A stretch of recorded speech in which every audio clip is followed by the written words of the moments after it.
तो शिक्षा, फिर स्वास्थ्य।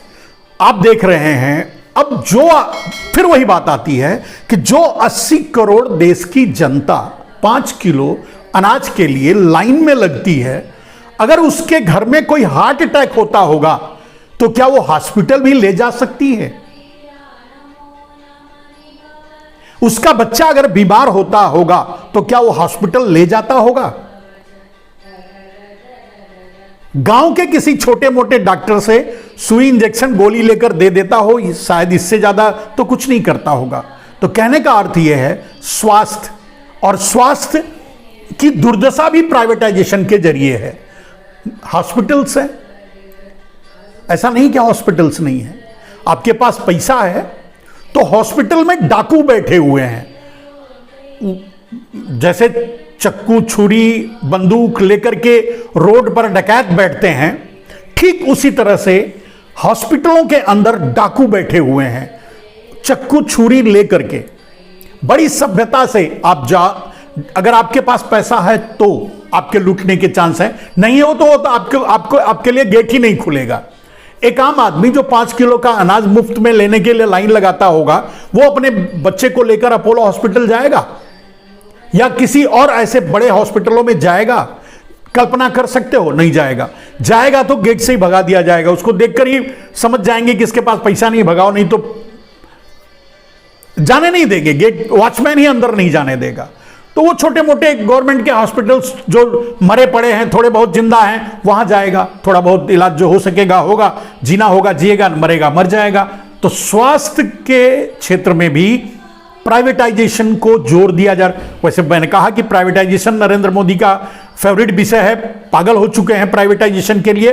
तो प्राइवेटाइजेशन अगर स्वास्थ्य में भी हुआ है तो उसका फायदा, अगर आपके पास पैसा है, आप मध्यवर्गीय हैं, थोड़ा बहुत बचा के रखे हैं, नरेंद्र मोदी की लूट से बचे हुए हैं, तो आप करवा सकते हैं। तो वहां जो बैठे हैं डाकू, वहां जो छुरी लेकर बैठे हैं आला लगा करके, वो आपको लूट लेंगे। आप जैसे ही जाओगे, आपको कुछ हुआ है, क्या हुआ है वो अलग बात है, आपका टेस्ट ही करने में 50,000 ले लेंगे। अब तो लूट गए। अगर कहीं गंभीर होकर गए तो आपको भर्ती कर लेंगे, मार भी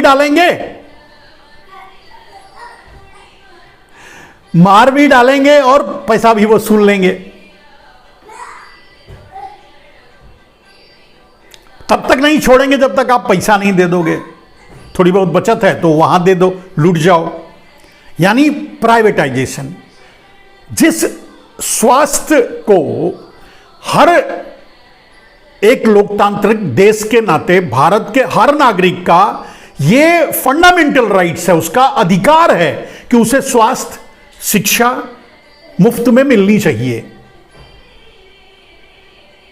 वो नहीं नरेंद्र मोदी दे रहे हैं। मुफ्त का तो सवाल ही नहीं है, साधारण तरीके से भी तो कम पैसे में भी नहीं मिल रहा है, यानी सुविधाजनक रूप से नहीं मिल रहा है। और जो साधन बचे हुए हैं सरकारी, उसे भी खत्म किया जा रहा है, बंद किया जा रहा है, यानी ब्लैक होल। फिर आ गई स्वास्थ्य के बारे में, ब्लैक होल। भारत स्वास्थ्य के मामले में ब्लैक होल की तरफ जा रहा है, जहां ये 80 करोड़ लोग तो मार ही दिए जाएंगे, उसमें ढकेल ढकेल करके मर जाएंगे। बीमार होंगे तो बचेंगे ही नहीं, क्योंकि दवाई के पैसे उनके पास पैसे नहीं होंगे। 5 किलो अनाज से वो नमक खरीदेंगे, दाल खरीदेंगे, तेल खरीदेंगे। तेल का दाम देख लीजिए, नमक का दाम देख लीजिए, गैस सिलेंडर का दाम देख लीजिए। तो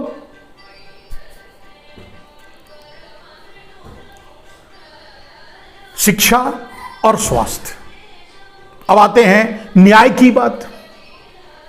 ब्लैक होल की कहने का मतलब यही सब, भारत को ब्लैक होल, या भारत ब्लैक होल की तरफ जा रहा है, यानी भारत के लोगों को ब्लैक होल में ढकेला जा रहा है, यह मेरा विषय है।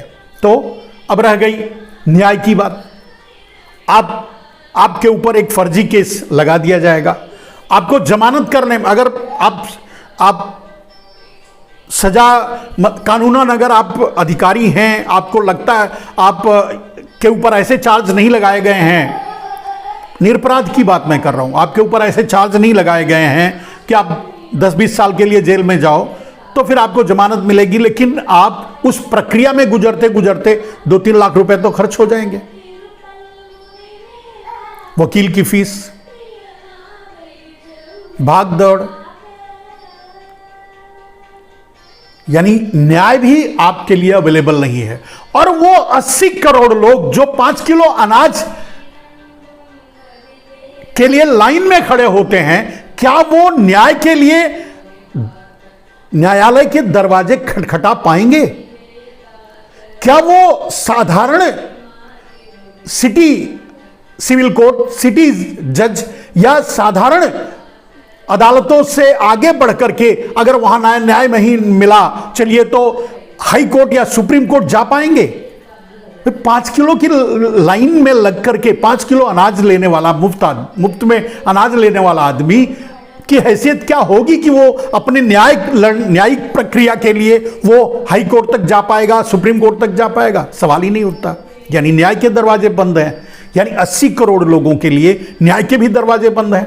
यानी 80 करोड़ लोगों के लिए शिक्षा के दरवाजे बंद हैं, न्याय के दरवाजे बंद हैं, स्वास्थ्य के दरवाजे बंद हैं। यानी उनके लिए बस अगर फ्री है, भारत एक लोकतांत्रिक स्वतंत्र देश है, तो उनके लिए बस इतना ही स्वतंत्रता है कि वो चुपचाप मर सकें, बाकी तो कुछ नहीं कर सकते। है कहीं तो बताइए आप। तो स्वास्थ्य की बात हो गई, शिक्षा की बात हो गई, न्याय की बात हो गई, रह गई बात उनके और जॉब की। जो जॉब नहीं मिल रहा है, इसका प्रमाण अब आपको और कहीं जाकर के पूछने की जरूरत नहीं है। 80 करोड़ लोगों को लाइन लगा करके अगर 5 किलो अनाज मुफ्त में लेना पड़ रहा है, मैंने कहा कि इससे पहले 2014 से पहले लोग राशन कार्ड, अपना राशन कार्ड पड़ोसियों को, दूसरे जो थोड़े आर्थिक रूप से कमजोर थे, या खेतों में काम करने वाले मजदूर, या हमारे यहां घर में काम करने वाले लोग, या ऐसे लोग जिनको हम दे देते थे कि भाई चलिए ये राशन कार्ड हमारा है, आप ले लो और इससे लेकर के अपना देखो। अब वो भी खत्म हो गया। अब वो जो राशन कार्ड अपना दूसरे को दे देता था कि भाई ये रखो, तुम गरीब हो, इसका उपयोग करो, वो खुद आज राशन की लाइन में खड़ा है। यह नरेंद्र मोदी का विकास है। इसीलिए कह रहा हूं कि भारत को ब्लैक होल की तरफ ले जाया जा रहा है, अंधेरे कुएं की तरफ ले जाया जा रहा है। इसका अर्थ यही है। अब आप खुद समझ के बताइए, मैं जो कह रहा हूं वो सही है या गलत है?